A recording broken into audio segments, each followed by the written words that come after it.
למרות שעכשיו כבר קרוב לפורים, אבל חשבתי להגיד סוד שיעור לפורים, לא, נשאר בקביעות. קביעים כן תאהבו באנו חברותא. כתוב שם בהקדמות שהאשכנזים אומרים בשבועות, יש עושים הקדמות לפני מתן תורה. הספרדים עושים עזרות, אשכנזים הקדמות. אז נחבר את זה איכשהו. להיות קבועים. לעילוי נשמת רבי ניסים בן רדיה. טוב, בואו נראה. אנחנו הגענו למשל גן המבוכה. משל מפורסם של המסילת ישרים, משל גן המבוכה. וננסה קצת להתבונן בו ולראות פה איזה כמה נקודות חשובות מתוך המשל הזה. אז הדיבור מתחיל אחותם שכבר יצאו. יש לכם דבר כזה? אחותם שכבר יצאו מן המאסר. כן, 16. בואו נקרא את המשל ונראה כמה דברים יסייעו למשל הזה. אחותם שכבר יצאו מן המאסר הזה, איזה מאסר? מאסר חומריות, כמו שהזכירו מקודם, שנמצאים בתחת מאסר יצרם, כן? מה שהוא אמר כאן, קודם הוא אמר, מישהו עדיין חבוש במאסר יצרו, אין עיניו רואות את האמת. אחותם שכבר יצאו מן המאסר, הם רואים האמת לאמיתו, ויכולים לייעץ שאר בני אדם עליו. יכולים לייעץ לשאר בני אדם איך להגיע אליו, אל האמת הזאת. למה זה דומה? הנה המשל. לגן המבוכה, הוא הגן הנטוע לצחוק הידוע אצל השרים. גן המבוכה זה גן, זה גינה שנטוע לצחוק. צחוק, הכוונה למשחק. לשחק, זה סוג של משחק כזה. אני חושב, לא יודע מה מצחיק בזה, אבל זה לא צחוק במובן של צחוק, אלא במובן של... זה משחק. זה גן שנטוע לצחוק הידוע אצל השרים, שהנטיות, בואו תראו, תקשיבו טוב ללשון שלו פה במשל. הנטיות עשויות כתלים. זאת אומרת, זה לא כתלים מבטון. קיר. לא מבוך כזה של קיר. אלא נטיות עשויות כתלים. משני הצדדים. וביניהם שבילים רבים נבוכים ומעורבים. כולם דומים זה לזה. הכל זה נראה אותו דבר. ממש אותו דבר זה נראה. עכשיו, והתכלית בה מול להגיע אל אכסדרה אחת שבאמצעה. כבר במשל, אם אנחנו נעביר אותו לנמשל, כתוב כאן שהמשחק הוא ללכת בין הכתלים, אבל זה לא המשחק ללכת, המשחק הוא להגיע לאכסדרה. שהאכסדרה היא הרבה יותר כנראה מעולה, יש שם הפתעות, יש שם את כל האוצרות, יש שם יותר מאשר הדרך. נגיד איזה טיפה שנייה לנמשל. יש מצב שאדם יכול ללכת בשבילי החיים, ולשכוח בכלל שהוא צריך להגיע לאיזושהי אכסדרה. הוא הולך, רואה איזה נטייה, אומר, איזה פרי יפה, כותב, אוכל, נהנה. איזה פרח יפה, זה, הוא כל הזמן... והוא לא שם לב שאומנם זה יפה וזה מענה, אבל זה בכלל לא... אתה רק פה בשביל להגיע למקום אחר. הוא שוקע בתוך הדרך ונתקע שמה. פה במשל כבר מודגש לנו, התכלית הוא להגיע לאכסדרה. אכסדרה זה כמו סלון כזה, כמו, אני יודע, מקום מאוד יפה, גן באמצע שבו כל הדברים היפים נמצאים. אכסדרה אחת שבאמצעם, אני לא יודע אם הוא מתכוון כאן באמצע, לא בסוף, באמצע כמובן, זה תמון בין כל הדרכים. זה תמון מאחורי כל הדרכים, בין כל הדרכים. טוב, אז זה כבר הערה חשובה, שאדם צריך לזכור שכשהוא הולך במבוך, לא להתאפס לדברים שוליים, לטפל. ואם אדם כל איזה משהו, תפס איזה שטות, נלחם עליה, מקיז עליה דם, נהנה, מתלהב ממנה, אתה לא שם לב שאתה בכלל, אתה נהנה פה במשהו שהוא בכלל לא זה, בכלל הדרך, אתה בכלל לא, זה לא התכלית. נתפסת, נתקעת שם, עשית שם ימים לילות כימים, עשית בשביל מה? בשביל להתקע שם בכלום. זה צריך, קודם כל זה בנמשל כבר חשוב לדעת, יש פה תכלית, יש פה מגמה, וזה קשור לדברים שדיברנו, אתם זוכרים בפרק א', למשפט שהמסילת ישרים פתח, יסוד החסידות ושורש העבודה התמימה שהתברר והתאמץ לאדם מה חובתו בעולמו. אמרנו שבלוע בתוך המשפט הזה שיש חובה, שיש מגמה, שיש תכלית. אתה לא בא לפה לטיול, לפיקניק, טיול בדרך, זה דרך. זה כתלים. נכון שהדרך יכולה להיות גם נעימה. לכן זה כתלים של נטיות, לא של בטון, משעמם כזה, אפרורי. יש ככה אנשים שמתייחסים לחיים. הכל זה גם התייחסות לא נכונה. זה מסע אפרורי, מציק, מעצבן, מלא, שהעיקר כבר אסיים אותו ב-120. זה לא ככה. ומי שמתייחס ככה, המצב שלו לא טוב. והמצב הבריא זה שאדם, זה נטיות. איזה יופי פה בדרך, מדהים, תענוג. אבל זוכר שזה דרך. זה עוד לא הנקודה. זה הגישה הבריאה, הנכונה, האמיתית. הוא לא סובל בדרך, הוא לא משתגע, אבל הוא גם זוכר שזה רק דרך בסופו של דבר. הוא נהנה מכל רגע, אבל הוא עדיין זוכר שזה דרך. זה יכול להיות דבר כזה. ואם אדם נהנה מכל רגע, הוא אומר, אז אני נהנה, אז טוב, אז בוא נעצור פה. לא.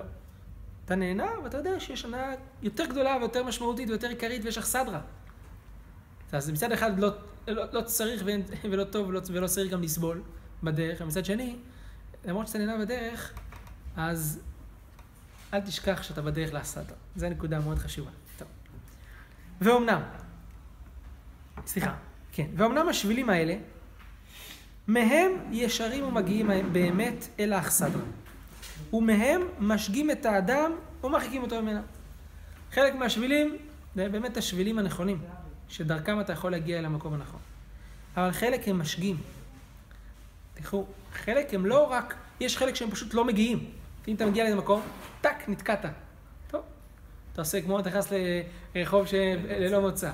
נתקעת, אתה עושה רברס חוזר אחורה. יש מצבים, יש דרכים שהם משגים וגם מרחיקים. ועשית טעות פה באיזה פנייה, אחר כך תיקח לך הרבה זמן לחזור. שזה גם, כן, בנמשל, יש דרכים שזה לא הדרך, זה לא הדרך להגיע לשם, אבל הם לא מרחיקים אותך. ויש דרכים שהם מרחיקים אותך. זה נראה לך טוב, זה נראה לך יפה, זה נראה לך נעים, וזה, אחר כך אתה צריך לעשות סיבוב, מכירים, זה כמו שאתה טועה בתל אביב באיזה פנייה אחת בלי הווייז. אתה בפנייה אחת, אתה נכנסת למקום הנכון, אחר כך אתה תשלם על זה, רבע שעה של סיבובים אתה תשלם על הפנייה הזאת. נכון? זה הרבה פעמים קורה דבר כזה. שדווקא כשאתה, יש דרכים שהם מרחיקים. ולא נתקעת, טוב, תעצור שנייה, תעשה חזרה וזה, אלא, אחר כך תשלם על הסיבוב הזה. טוב. ואומנם, ההולך בין השבילים הוא לא יוכל לראות, ולדעת כלל אם הוא בשביל האמיתי או הכוזב. זאת אומרת, זה חלק מהבעיה שבמציאות. כשאתה הולך בין השבילים, אתה לפעמים לא מסוגל לראות אם זה אמיתי או כוזב. זאת אומרת, יש לפעמים מצבים בחיים שאדם הוא יודע שהוא לא הולך בדרך נכונה. זה כבר מדרגה טובה. ויש מצבים שנראה לאדם שהוא כן הולך בדרך טובה, כמו שדיברנו מקודם, אתם זוכרים. שאדם או לא רואה, או רואה וחושב שזה הטוב. שני הטעויות שהעולם יכול לגרום לאדם. אז הוא לא יכול לראות ולדעת כלל אם הוא בשביל האמיתי או בכוזב, כי כולם שווים ואין הפרש ביניהם. זה הכל נראה בדיוק אותו דבר. אין הפרש ביניהם. לאין הרואה אותם. זה גם הדגשה חשובה. זאת אומרת, נראה לך שאין הפרש. באמת יש הפרש גדול. וגם כן, אם נתפס פה לנמשל, בדרכי חיים, שיש דרכי חיים שמובילים למדרגות עליונות ולחיים אמיתיים, ויש דרכי חיים שמשגים ומרחיקים אותך מהדרך האמיתית. בעיניים החיצוניות, לפעמים זה נראה אותו דבר. אבל באמת, אם אתה מתבונן באמת טוב, אתה תשכיל ותראה שזה באמת שונה מאוד. זה רק נראה לך אותו דבר. באמת הדרך עצמה היא הרבה יותר עליונה מהדרך שמובילה אותך למטה. אם לא שידע, תראו, יש פה משפט שלב אני רציתי להתעכב הפעם, שהוא משפט מפליא. הוא אומר כאן שאין הרואה אותם, זה נראה שווה ואין הפרש, והוא לא יודע אם הוא בשביל האמיתי או בכוזב. תקשיבו למשפט הבא. אם לא שידע הדרך בבקיאות וטביעות עין. מה זה המשפט הזה?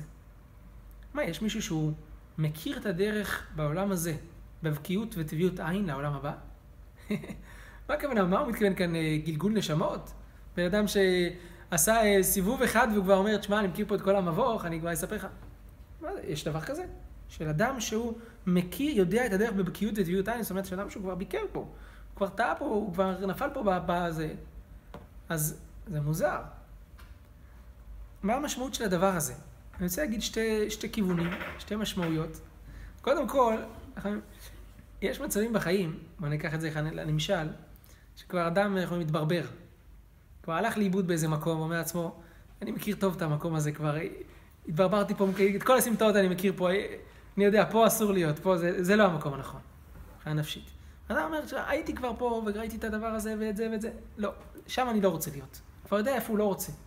אז אמנם הוא לא יודע מה כן, ויש הרבה פעמים שהוא יודע את הדרך בבקיאות ותביעות עין, במובן השלילי. הוא יודע מה לא. וגם חלק מהדברים הוא יודע, פה זה לא. זה כבר משהו.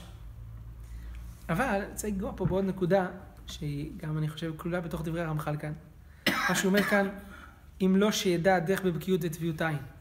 לא נראה לי שהכוונה כאן, אתם יודעים, לפעמים יש מצב, יש כאלה שהם, אני יודע מה, יש כאלה מקרים בודדים שפעם היו בעולם, שאדם אחד, אני יודע מה, הוא גלגול של מישהו אחר והוא זוכר ואיפה הוא היה, אז יש איזה ילד אחד שנגיד, פעם סיפר שהוא איזו אישה אחרת, והוא גלגל, הוא יודע איפה, בבית שלה איפה נמצא הכל, יש דברים מוזרים כאלה במקום. אבל לא נראה לי שזה הכוונה פה, שהוא מתכוון שידע דרך בבקיאות ותביעות עין. הוא מתכוון, נראה לי, שיכול להיות מצבים בחיים, תראו, אני רוצה בנקודה הזאת קצת להתעכב, שגם אדם שהוא טיפס כבר אל האכסדרה, אתם מבינים לבד שהאכסדרה זה לא רק 120, שאדם הוא הגיע כבר אל האכסדרה וזהו למעלה לגמרי, אלא האכסדרה זה, בנמשל, זה יכול להיות כל מיני מצבים בחיים של האדם, שאדם כבר טיפס אליהם, הוא כבר מכיר אותם. ואחד משתי אפשרויות, או שהוא נשאר שם, הוא נמצא באכסדרה ויכול להגיד לאנשים, רבותיי, בדרך הזאת הולכים לפה. אתם רוצים? זאת הדרך. אבל יכול להיות גם אפשרות שנייה. שאדם טיפס איזשהו מקום, זה נכון, כל אחד יראה את זה בחיים שלו הפרטיים, יש מדרגות שאדם טיפס אליהם והתגלגל למטה. אז הוא כבר יודע איך להגיע לשם. הוא יודע את הדרך והוא יודע שצריך להתאמץ, אבל הוא כבר לא שם, אבל הוא רוצה לחזור לשם, הוא כבר יודע איך להגיע לשם גם חזרה. גם זה כלול פה בתוך דברי המסילת ישרים, שהוא יודע את הדרך בבקיאות ותביעות עין. אני רוצה טיפה להרחיב בדבר הזה, אז תראו, יש פה דפים, כמה הרחבות על הנקודה הזאת. קודם כל, על עצם המצב הזה, חבוד, של עצם המצב הזה של ההתגלגלות. יש לנו פסוק בספר תהילים, תראו, לפניכם תהילים פרק כ"ד, פסוק ג'. אז בתהילים כתוב ככה, מי יעלה בהר השם ומי יקום במקום קודשו. מתואר פה בפסוק שני מדרגות בעבודת השם. מדרגה אחת זה לעלות בהר השם. יש אנשים שעולים בהר השם, טפסים. הגיעו, כבר עלו להר. אבל זה לא אומר שאם כבשת פסגה, אתה תצליח להיות שם תמיד. לפעמים אתה מתגלגל למטה. וכל מי שקנה איזושהי מדרגה, או איזושהי מעלה, או איזושהי הכרה, או איזושהי מדרגה קדושה בחיים יודע, שלפעמים קורה שעלית, ופף, חטפת איזה גלגול למטה. כן? ולפעמים אתה צריך לטפס מחדש. סיפר לי פעם שאני נזכר בזה, אז מישהו פעם סיפר לי שהוא היה באיזה התוועדות של גור, לא התוועדות, איך זה נקרא? טיש. אתה יודע, יש שם טריבונות. אתה יודע מה זה, זה מדרגות האלה. הוא אומר, לא האמנתי למראה עיניים, אני רואה ילד קטן לטפס, יש שם על העמודים של הזה. ככה מרים את הראש, ככה לראות את הזה, ומישהו פף, הוריד לו איזה מכה קטנה, טק, נפל למטה. וואי, הייתי בטוח, הוא מת. הוא רואה, הבן אדם, מסדר את הכיפה, צ'יפ, חוזר חזרה. הוא אומר, בוא'נה, זה לא יומן.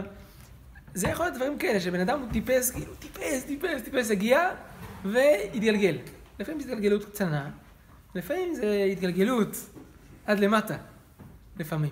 מי שמכיר בליקוטי מוהר"ן, יש בליקוטי מוהר"ן תננה איזו תורה, נדמה לי עין ב', ששם הוא אומר, הרב נחמן אומר שם דבר כזה, שהדרך בעבודת השם היא כזאתי, שכשאדם מתקרב, מראים לו ריחוק אחר כך. ככה הוא אומר. אל תיבהל, זה ככה עובד פשוט. ואם התקרבת, נתנו לך לטעום, עכשיו נתנו לך מכה קטנה, תרד למטה, עכשיו תטפס. עכשיו אתה יודע מה הטעם? עכשיו תעבוד, עכשיו תתאמץ להגיע לשם חזרה.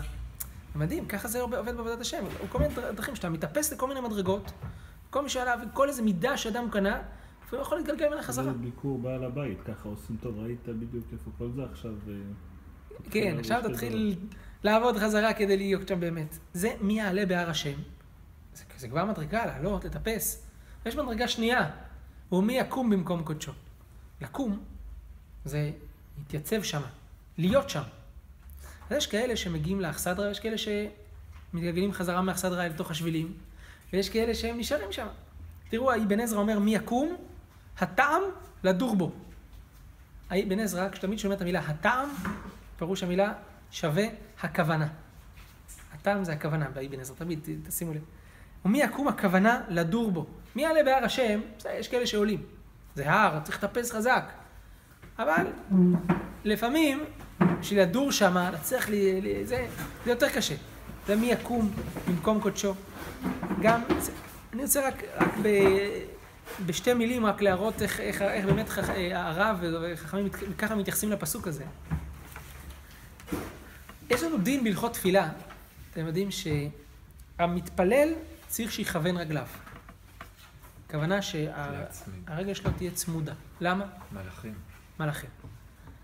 זה כתוב מפורש בשולחן ערוך. יכוון רגליו זו אצל זו, להידמות למלאכים, שנאמר ורגליהם רגל ישרה. כן? אז בלי להיכנס לשאלה אם צריך לסגור את הרגליים או לא לסגור, יש כאלה אתה רואה שמתפנים ככה, אנחנו סוגרים. הליטאים פותחים לפי החזון איש, לא משנה. קיצור, רגליהם רגל ישרה. בתפילה אנחנו מתדמים למלאכים ועומדים על רגל אחת. יש בזה, למה להידמות דווקא בתפילה למלאכים? למה לא בתורה? גם כן. יש בזה איזושהי נקודה עיקרית, עניינית לתפילה דווקא. זה מה שהם עושים, הם מתפללים, הם לא לומדים תורה. נכון. אבל הם, נכון, אתה צודק שיש קדושה ותפילות, זה נכון יותר, נכון? באמת זה, ולמה? מה הקשר בזה? תראו מה הרב מסביר לנו כאן. הרב אומר ככה, הרגליים משמשים פעולת ההליכה ופעולת העמידה. לרגליים יש שתי מצבים, שתי סטטוסים. או ללכת, או לעמוד. זה מה שעושים הרגליים. לפעולת ההליכה, עיקר שימושם הוא במה שהם נפרדים. איך הולכים? כשהרגליים לא ישרות, לא צמודות אחת לשנייה, אלא נפרדות. בלי זה אתה לא יכול ללכת, אתה יכול אולי לדדות. כן, גאור יכול ללכת. כן. הרגליים משמשות פעולת ההליכה ופעולת העמידה. לפעולת ההליכה עיקר שימושם במה שהם נפרדים. בפעולת העמידה עיקר שימושם במה שהם מתאחדים. עמידה זה להתאחד, זה נקרא לעמוד. במהלך שלמות האדם יש שני מצבים. יש עלייה ויש קימה. יש הליכה, להוסיף לקנות שכליות, הכרות שכליות, ומעלות מידותיות, מעלות של מידות. זה נקרא הליכה, לטפס, להתקדם. ויש עמידה. העמידה היא שהדברים שקנה יהיה קניינם חזק בנפשו. כשאתה הולך, אז אתה גם יכול יותר בקלות ליפול, כי התנועה היא מזיזה אותך. כשאתה עומד, אתה יותר יציב. לא יפסידם איזה שינוי וניסיון במצבו. זה נקרא עמידה שהקניינים שהוא קנה, הם יהיו חזקים. שלא יהיה להם הפסד, הוא לא יפסיד אותם על ידי איזשהו שינוי. זה נקרא, אומר הרב, מי יעלה בהר השם, הטיפוס, ההתקדמות. והמדרגה השנייה נקראת, ומי יקום במקום קודשו, להקים, להתייסד, לעמוד, שישאר במעלתו, זה נקרא לקום במקום קודשו. התורה, אומר הרב, היא מיוחדת להוסיף שלמות ומעלה. על ידי לימוד תורה אדם לומד, אדם מתקדם, אדם פתאום פוגש דברים חדשים שלא למד, הוא דוחף את עצמו קדימה. לכן התורה נקראת דרך. אומן דלא יוסיף, יוסף. מי שהוא לא מוסיף ולומד, אז... והתפילה מרשמת את המעלות הקנויות שיהיו קבועות וקיימות. התפקיד של התפילה זה לרשום, לחקוק בעברית. רושם זה חקיקה, זה רושם. לחקוק בנפש את המעלות שהוא טיפס אליהם, שיהיו קבועות, שיהיו קיימות. זה התפקיד של התפילה. ובזה, זה טעות כאן, האדם מתדמה לפי יכולתו לשכלים העליונים. כי השכלים העליונים, בעברית, המלאכים, קנייני שלמותם חזקים במציאותם. אצל המלאכים, מה שהם, זה הם. הם לא משתנים. הם לא יום אחד צדיקים ויום אחד, טוב, לא מתאים לנו לעשות את זה רצון השם, נעשה משהו אחר. אין דבר כזה. מה שהם זה הם. הם נקראו עומדים. אין להם תנועה. לא קדימה וגם ולא למטה. הם עומדים. הם סטטיים. הם משתחווים. איך? לא, זה לא קשור למה שאומרים. המלאכים כתוב, איך, על מה אתה אומר? עומדים ומשתחווים. לא, זה לא קשור למלאכים. על המלאכים כתוב, ונתתי לך מהלכים בין העומדים האלה. עומדים. ככה הם נקראים המלאכים, עומדים. אז קנייני שלמותם חזקים ממציאותם. בהיותם גם כן הכרתי אותם לעמוד בשלמותם ולא להוסיף. זה התפקיד של המלאכים, להיות מה שהם, אין להם שום מעלה. לכן מתייחסים רגליהם לכוח האחדות שבהם רגל ישרה. בתפילה אנחנו כמו מלאכים. גם במובן של התפילה. התפקיד של התפילה זה לקניין, לקנות. לכן אנחנו מתדמים למלאכים, אנחנו מתנהגים כאילו כמותם, כדי להבליט לנגד עינינו שמה שאנחנו מנסים לעשות בתפילה זה להידמות למלאכים. שאצלהם הקניינים שלהם הם קניינים קבועים, יציבים, חזקים. זה נקרא מי יקום במקום קודשו. טוב, אז זה רק דוגמה לדבר הזה. אני רוצה להביא לכם פה, לקרוא ביחד אתכם מה שהרמב"ם אומר בפתיחה למורה נבוכים. את העיקרון הזה, שזה, ואחר כך להביא לכם גם סיפור כאן, יש פה על הגר"א בדבר הזה, שטוב, במדרגה שלו, תכף נראה, אבל הרבה פעמים בחיים יש לאדם התרוממויות, התעלויות, שהוא מתעלה בכל מיני דרכים, בשכלו, בנפשו, בתבונתו, בנפשו. הוא מגיע לאיזו מדרגה שהיא, וואו, הוא קנה איזה משהו, ואחר כך מתגלגל למטה. תראו, אומר הרמב"ם במורה נבוכים על הדבר הזה. ולא תחשוב שהסודות העצומות ההם ידועות התכליתם, סודות התורה, ואחריתם לאחד ממנו. לא כן. הסודות האלה של התורה והדברים הפנימיים של התורה, הם לא ידועות התכליתם למישהו, לאחד ממנו. לא כן, אבל פעם יוצץ לנו האמת עד שנחשבנו יום, ואחר כן, תראו את הלשון, יעלימו הטבעים והמנהגים עד שנשוב בליל חשוך קרוב למה שהיינו בתחילה. הרב מתאר כאן מצב שבו האמת צצה לאדם. זה יכול להיות, האמת שצצה לאדם זה יכול להיות בהבנה. פתאום אומר, וואו, הוא שמע איזה שיעור, הוא נגע באמת, הוא הרגיש שהוא נגע פה איזה משהו מאוד גבוה, ופתאום זה נעלם לו. הטבע, שהוא הרב אומר כאן, מעלים אותו. הטבע החומרי של האדם, הוא משכיח אותו ממנו פתאום. הרבה פעמים בחיים אדם מטפס איזה מדרגה וזה פתאום נעלם לו. זה נעלם, זה הולך לו לאיבוד. הטבעים והמנהגים עד שנשוב בליל חשוך, זה כאילו היה אור, פתאום חושך. זה כמו חדר, פתאום יש אור, קיבלת איזה הבזק, אתה רואה את הכל, פתאום נעלם. אבל ראיתי. זה שראיתי, אני יודע שזה כבר קיים, אני יודע שזה נמצא, אני רוצה עוד פעם להיות שם, לראות את זה. לכן אני אתחיל שוב פעם לטפס למה שכבר ראיתי. ונהיה, תראו מה הרמב"ם ממשיל את הדבר הזה, כמי יבריק עליו הברק פעם אחר פעם, והוא בליל חזק החושך. זאת אומרת, יש חושך ממש אפלה, ואדם קיבל איזה פלש מלמעלה, פתאום הוא ראה את המציאות, וואו. ועכשיו הוא הולך לאור ההערה הזאת, כי הוא כבר ראה מלמעלה, הוא ראה בהבזק, הוא ראה איפה הדברים נמצאים, והוא יודע את הכיוון שלו. בנמשל, זה גם כן בנפש של האדם. בדרך שלנו של העלייה, הרבה פעמים קוראים לנו דברים כאלה, שאדם משיג איזו השגה, הבין איזו הבנה. שתבינו, הבנה זה לא דווקא הבנה שכלית. קלטתי משהו, פתאום אני לא זוכר אותו. זה גם. אבל זה הרבה פעמים הבנות נפשיות, זאת אומרת, הוא תפס איזה עיקרון, הוא הרגיש שהוא חי אותו, הוא פגש אותו, ופתאום זה הלך לו לאיבוד. הוא הרגיש שהוא פתאום חווה כמה התורה היא קדושה ואמיתית, ופתאום זה טושטש לו קצת. הרבה פעמים אנחנו במצב הזה. הנה יש ממנו, מי שיבק לו ברק פעם אחר פעם, במעט הפרש ביניהם, זאת אומרת, יש כאלה שהפרש אצלהם הוא טק, טק, טק. אז הוא חושך אור. אז הוא רואה די ברור. שוב, זה לא ממש אור, אבל זה חושך, הוא רואה את זה מאוד ברור יחסית.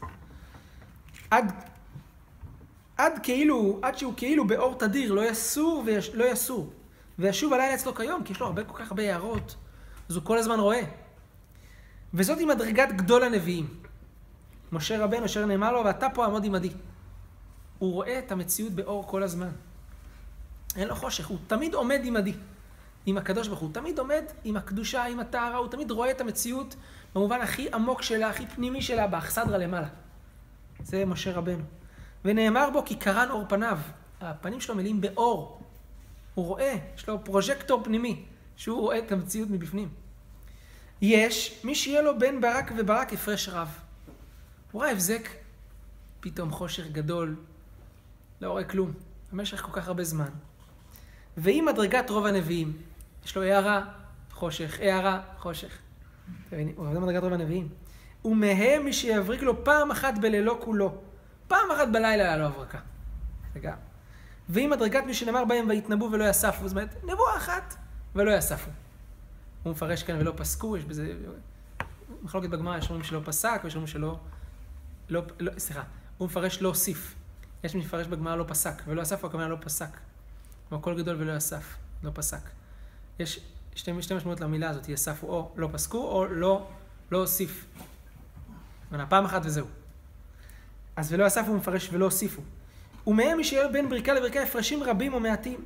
ויש כאלה בכלל עליהם ברק. מי שלא הגיע למדרגת שיאור חשכו בו בברק, אבל בגשם טהור וזך, הוא לא ראה ברק. אבל היה לו איזה, כי ברק זה וואו, פלש כזה שאתה רואה את הכל, ברור. יש אדם שהוא לא רואה את הכל ברור, אבל יש לו איזה הערה של איזה כוכב, אנחנו קוראים לזה פה, גשם טהור זך. לא יודע, יש לו איזה נור באוויר, זה ממש סורקים נורים בצבא, שיש לו איזה נור, הוא פתאום רואה יותר טוב. אתם מבינים, קיצור, כל הדוגמאות האלה, זה דוגמאות למצבי הנפש של האדם, להערות שלו, כמה הוא רואה את הדברים בצורה יותר בהירה, ובאיזה מהירות זורקים לו נורים, וכמה הוא חי בחושך. כמו שאמרנו, תשת חושך ולילה, זה העולם הזה שדומה ללילה. החושך הזה, כמו שהמציאת שרים לאל ביאר לנו, זה מחשיך את ההסתכלות של האדם במציאות, הוא לא רואה, הוא שקוע בתוך העולם הזה, בתוך הדרכים, הוא לא רואה את האכסדרה. ולפעמים אדם קיבל איזה הברקה, זו מדרגה עליונה, ולפעמים נור, לפעמים איזו הערה קטנה, שפתאום הוא טעם משהו. אדם יכול להגיד לעצמו, בסדר, לא חשוב, לא קריטי, אבל טעמתי, אבל זה הלך לאיבוד. מי שטעם, זה עולם אחר. הוא כבר חי בעולם אחר, הוא כבר יודע. עכשיו אני רוצה חייב להגיד פה משפט אחד. אנשים אומרים, תדעו לכם, אני חייב להגיד לכם דבר הזה, אין דבר כזה לחזור בשאלה. אין מושג כזה. לא היה ולא נברא. כמעט. אני חייב להגיד את המילה כמעט. למה? כי מה זה לחזור בשאלה? אנשים קוראים לחזור בשאלה. זה בן אדם, בחיים שלו הוא לא פגש את הקדושה של התורה. בחיים שלו הוא לא פגש את העומק של התורה. בחיים שלו הוא לא פגש את הטהרה ואת החיים העליונים שהתורה משפיעה על לומדיה. הוא לא פגש את זה. אז הוא הולך לאיבוד עד שהוא נהיה חילוני, מאבד את הזה, אז הוא חוזר בשאלה. ככה מתייחסים לזה. לחזור בשאלה זה אדם שיש לו תשובה. הוא יכול לחזור בשאלה. כי היה לו את התשובה, והוא שואל עכשיו שאלה. יש אנשים שבחיים לא היה להם שום תשובה. אז איזה שאלה יש להם? הם פשוט אף פעם... מה? יש כאלה שכן. אני יכולה, שנייה. רק שנייה. אתם צודקים, אז לכן אמרתי כמעט. כמעט, תדעו לכם, זה מאוד מאוד קשה לחזור בשאלה.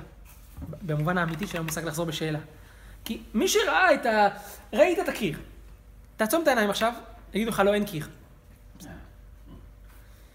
אבל, יכול להיות מצב שאתה עוצם את העיניים כבר שנתיים, פתאום אומר, וואלה, אולי אני דמיינתי?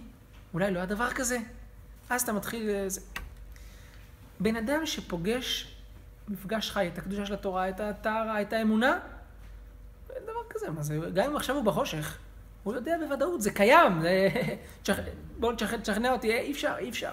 אין דבר כזה. יכול להיות שיעבור זמנים טובה, והוא טבע בחושך חומריות עוד ועוד ועוד ועוד, עד שהוא בסוף הוא כבר ידמיין לעצמו, אומר יגיד לעצמו, שמע, אולי לא ראיתי את זה וסתם דמיינתי. אתה יכול להגיד למצבים כאלה, כמו שאתה אומר, אבנר, 80 שנה והפוך להיות זה. אבל, ויכול להיות אדם שהוא צדיק, ופתאום יחזור בשאלה. בנרות אתה יכול למצוא אנשים כאלה, באמת בנרות. נדיר, מאוד. לא מדברים על אנשים צדיקים, מדברים על אנשים שהם בדרך למעלה. אנשים צדיקים, אני מתכוון. צדיקים זה כל הצדיק במונתו יחיה, הוא חי, הוא פגש את הקדושה, הוא פגש את הטהרה, הוא פגש את זה. אדם כזה, תגיד לו אחר כך, לא, אין דבר כזה, התורה לא קדושה. יש לך אנשים חילונים, יש גם אנשים כאלה, שהם יגידו לך, תשמע, אני לא חי לפי זה, אבל אני אומר לך זאת האמת. 100%. למה? הוא פגש את זה פעם, אולי אי אפשר אף אחד להגיד לו, זה שקר. אני יודע שזאת האמת, אני לא שמה כי אני נפלתי, כי אני לא במדרגה הזאת, בסדר, אבל ברור לי ב100% שאני צריך פעם לחזור לשם. זאת האמת האמיתית. מה שאני רוצה להגיד עליו, שיש אנשים שבדרך שלהם למעלה, הם לא ראו את האור מושלם עדיין. זה האור. אז עדיין יש להם שאלות שמסיטות אותם מהדרך. נכון. זאת אומרת, אם אני אגיד את הדברים שלי בצורה מדויקת, טוב שאתה מעניין את הדברים על דיוקם, ביחס להערה שנגלתה לאדם, קשה מאוד לשכוח אותה. אפשר, אבל קשה מאוד. אבל ביחס להערות שעוד לא נגלו אליו, הוא יכול להגיד, שמה, לא ראיתי. נכון. זה מה שהוא אומר כאן. אדם שההברקות מבריקות לו פעם אחר פעם, אדם כזה, תגיד לו, לא, אין דברים במציאות. באמת, אגיד לך, סע. רק אדם שראה וכל כך הרבה זמן עבר למאז שהוא ראה, הוא יכול לאט לאט לחשוב שהוא דמיין ולא ראה וזה. או אדם שבאמת בחיים לא ראה, הוא תמיד חי בחושך. לכן המושג הזה לחזור בשבילה סתם, זה סתם מושג מטעה. אין דבר כזה לחזור. מראש אין לך שאלות, לא היה לך פעם תשובות. בסדר, הגיוני, יכול להיות. אז בחיים לא פגשת את הקדושה של התורה, אז מה אתה תצפה מבן אדם כזה שהוא זה?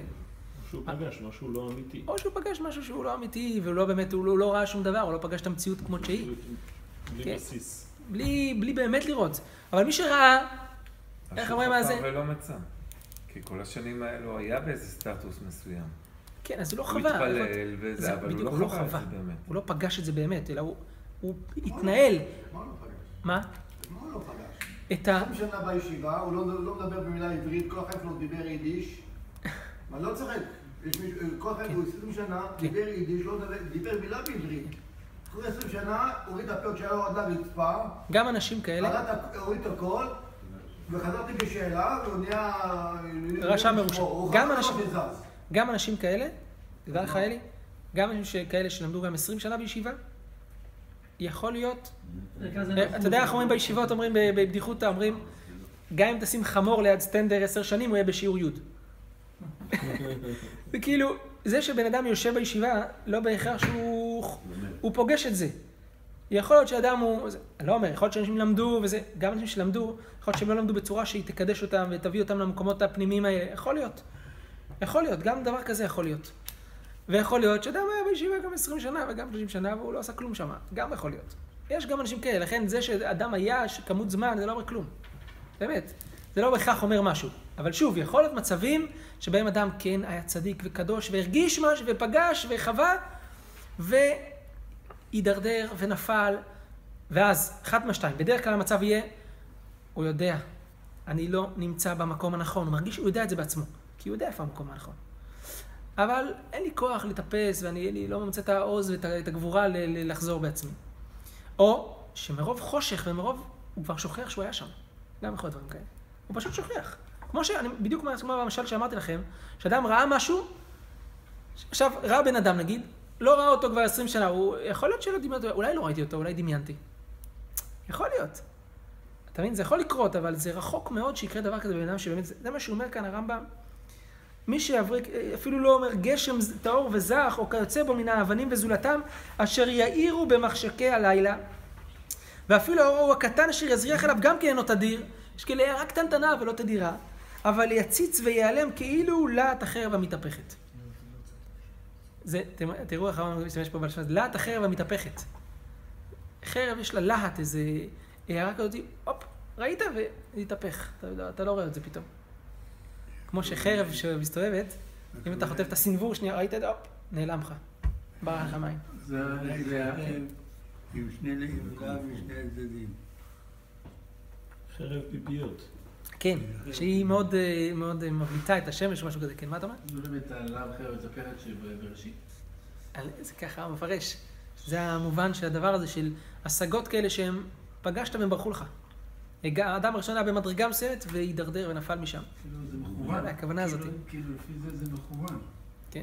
זה מכוון ההידרדרות הזאת. כאילו, עכשיו רשום שהיא נועדה לשמור את הגן עדן, נכון? כן. לשמור את דרך עץ החיים. טוב. אז זה כאילו מכוון ההידרדרות בשביל שתוכל... זה גם סכנה לעצמם של לעשות דברים מתוך להט. כי אז היא מתהפכת. זה ממש ליד אחרת. טוב. וכפי אלו העניינים התחלפו מדרגות השלמים. יש פה הרבה, בין האנשים יש הרבה מדרגות בדבר הזה. יש כאלה, כמו שהוא אמר, שהערות שלהם וזה דברים מופלאים. תכף נקרא דוגמה לדבר הזה.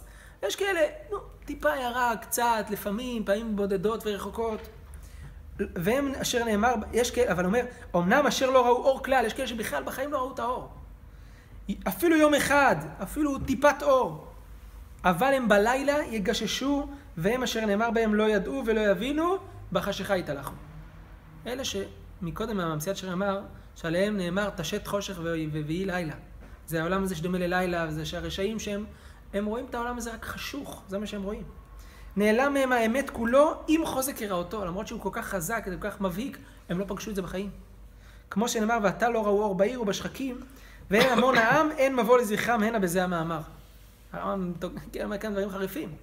הרבה מהאנשים, פשוט אנשים כאלה שבחיים לא ראו אור. אני רוצה לקרוא לכם דוגמה מדהימה, מפליאה, של אדם שחי, וההבזקים אצלו היו כמו טק טק טק טק טק, במהירות כזאתי. אני מחזיק פה הקדמת רבנו מאור הגולה, רבי חיים מוולוז'ין, לביאור הגר"א לספרא דצניותא.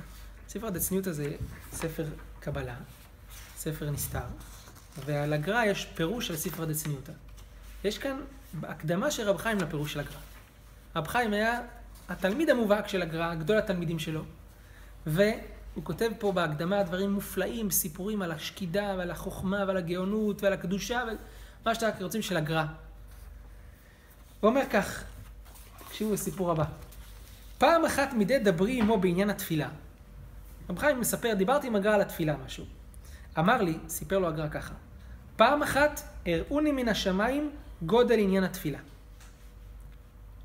מה הראו לו מהשמיים? תראו מה זה, הגר"א אומר, לימדו אותי פעם מהשמיים מה זה נקרא תפילה. מה? תקשיב. כי הגעתי יגיעות רבות על הבנת מאמר אחד בזוהר הקדוש. הגר"א מספר לו. פעם אחת, היה לי עבודה מאוד קשה להבין איזה מאמר אחד בזוהר הקדוש. בעניין ראש חודש י"ב שבועים, לא יודע מה זה. לא עלה בידי לפרשו לאמיתו. לא הצלחתי לפרש את המאמר הזה בזוהר הקדוש לאמיתו, יגע יגיעות רבות על הדבר הזה. תקשיבו. והנה, ביום ראש חודש, זה היה בראש חודש, בעומדי להתפלל תפילת העמידה דשחרית. להתפלל תפילת שחרית. ברגע אחד נפל במחשבתי באותו המאמר לפרשו על 7 אופנים. טק, נפל לו לראש 7 פירושים למאמר הזה שהוא עבד עליו כל כך קשה. תקשיבו. איך בטק 7 פירושים? מה? בטק 7 בטק. רק שנייה. 7 פירושים בשנייה אחת, תקשיב. 7 פירושים על מאמר בזוהר הקדוש שהוא עבד עליו לא כמה ימים. מדבר על הגאון, תראו איך שמה אומר על זה. ומה היה לי לעשות? הגאון אומר, מה יכלתי לעשות? זה פף נפל לראש. ואמרתי לו, אומר רב חיים, אפשר לשהות מעט, רק לסדרם במחשבה. חכה כמה, תעצור שנייה בתפילה, תסדר לעצמך, תחזור עליהם שנייה אחת במחשבה, וזה לא, וכי גם זה חשיב הפסק, מה גם זה נקרא הפסק? אמר הגר"א, באמת כן עשיתי. שהייתי כמו רבע מינוט, 15 שניות בערך, רק לסדר במחשבה, אתם מבינים איזה דברים שהוא יגע עליהם כמה שבועות, והגר"א, אתם יודעים איזה מהירות הראש לא עבד. דברים שאנשים בחיים היו לומדים אותם במשך 120 שנה, הוא לקח לו רבע דקה לסדר לו את זה במחשבה רק. ועצר את התפילה שלו ל-15 שניות. ולא עצר עוד בשביל לדבר, לחשוב בשטויות וזה, לסדר את הדברים האלה במחשבה. אומר ככה, ושוב חזרתי לגמור תפילתי. אחרי גומרי, סיים את התפילה, התבוננתי על המראה לחזור עליהם, והנה, מאומה אין בידי כי נשכחו ממני לגמרי. לא זכרתי כלום. תקשיבו מה זה. ומזה תבין, אומר רב חיים, גודל קדושת טהרת מחשבתו בתפילה, אשר גם זה, לסדר מאמרים של הזוהר הקדוש 15 שניות, זה נחשב אצלנו מחשבה זרה בתפילה. שהוא נענש על זה, שזה ברח לו. הוא צריך להקליט את זה בוואטסאפ. אומר הגר"א, ממשיך הגר"א את הסיפור לרב חיים, אומר לו ככה, ונצטערתי על זה הרבה. תראו מה זה, הוא נצטער על הדבר הזה, שהוא שכח. שהייתי כמו חצי שעה להסיח צערים מדעתי ולקרוא את הלל. לא יכול להגיד את ההלל, ראש חודש. מרוב צער שברח לו 7 פירושים בזוהר הקדוש, חצי שעה לקח לו להירגע מהדבר הזה. טוב, וכעומדי להתפלל מוסף, תראו מה זה תשובה של הגר"א, והנה נפל עוד הפעם כל 7 אופנים במחשבתי כבראשונה. טק, נפל לו שוב פעם מה זה. שוב, הפעם אומר הגר"א לא נפלתי בפח. לא פניתי במחשבתי מתפילתי כלום. אומר, המשכתי בתפילה, אתה מבין מה? לא עצרתי, ולא נתתי דעתי עליהם, לערער בהם כלל, וכסיימי תפילתי, נמצאו ערוכים ושמורים לפניי כל 7 פירושים אמיתתם, ומתוקים מדבש ונופת צופים. אבל שהם נפלו עליו, הוא ערער בהם. מה? לא, זה שנייה אחת נפל לו לראש, לא. איך בשביל 7 פירושים? זה לא יתכן. זה הגר"א רבי, זה השגות, זה דוגמה. צריך לחשוב, ככה, זה מוביל לזה, זה מוביל לזה. אין מצב, זה לא ספוקוס. השגות, השגות, השגות זה פף, נפל לו לראש השגה. זה דוגמה לאדם. סתם נתן לך דוגמה איינשטיין. תעמיד לו נוסחה עם איזה 7 שבועות. גם הוא צריך לשבור את הראש שלו בזמן כדי לקבל, אין איפה, אמרו לו רובוט. כן. זה הגר"א, אתם מבינים, זה דוגמה להשגות, שאדם משיג השגה, הוא עומד, פאף, נפל לו השגה לראש. יש אנשים כאלה, הגר"א, וזה כל אחד לפי מדרגתו, שהוא תפס את ההשגה הזאת ונעלם לו. זו דוגמה לברק שיכול להיעלם. אז זו דוגמה מאוד קיצונית של אנשים קדושים ועליונים, אבל אני אומר, הדבר הזה יכול להיות גם אצל כל אדם ואדם, שמבריק לו איזה ברק בחיים, איזה הערה, וזה יכול ללכת לו לאיבוד. זה מה שאומר לנו כאן המסילת ישרים. תקשיבו, המסילת ישרים אומר כאן משפט מאוד מוזר, ואולי זה כוונתו. הוא אומר, המסילת ישרים, אם לא שידע הדרך בבקיאות וטבעיות עין, שכבר נכנס בם והגיע לתכלית שהוא אכסדרה. יש מצב שאדם הוא כבר היה פה בדרך. ראה פה, הגיע, זה דוגמה של הגר"א. הוא כבר יודע איך מגיעים. הוא יודע שהתפילה שלו תביא, בקדושת התפילה שלו תביא אותה למדרגה הזאת. נכון? הוא יודע את זה. והוא יודע גם איך מגיעים לזה, והוא יודע גם איך לשמור את זה. אז הוא כבר היה בדרך, פגש, הוא כבר יודע בבקיאות איך מגיעים לדבר הזה, וכל אדם בחיים שלו גם יכול להיות הדבר הזה. מסיים כאן, רק בוא נסיים רק את המשפט, והנה העומד כבר על האכסדרה, הוא רואה כל הדרכים לפניו, הוא מבחין, יש כאלה שכבר נמצאים על האכסדרה, קבועים שם, הם לא היו ונפלו חזרה והם יודעים את הדרך, אלא הם קבועים שם למעלה. העומד כבר על האכסדרה, הוא רואה כל הדרכים לפניו, הוא מבחין בין האמיתיים והכוזבים, והוא יכול להזהיר את ההולכים בם לומר, זה הדרך לכו בו. והנה מי שירצה להאמין לו, אתה רוצה להאמין למי שנמצא למעלה, והוא אומר לך בוא זוז ימינה, שמאלה, קדימה, אחורה, אתה תגיע. אתה רוצה להתעקש, אתה מכיר את זה לפעמים, הווייז אומר לך ימינה, שמאלה, אתה אומר, מה פתאום ימינה, אני מכיר את הדרך. וטק, הגעת לזה, אין כניסה, ששינו שם את הרמזורים או משהו כזה. אתה רוצה להאמין, תגיע למקום. ומי שלא ירצה להאמין וירצה ללכת אחר עיניו, ודאי שישאר עובד ולא יגיע אליו. טוב, עד כאן רבותיי, ברוך ה' אמן ואמן, חזק וברוך.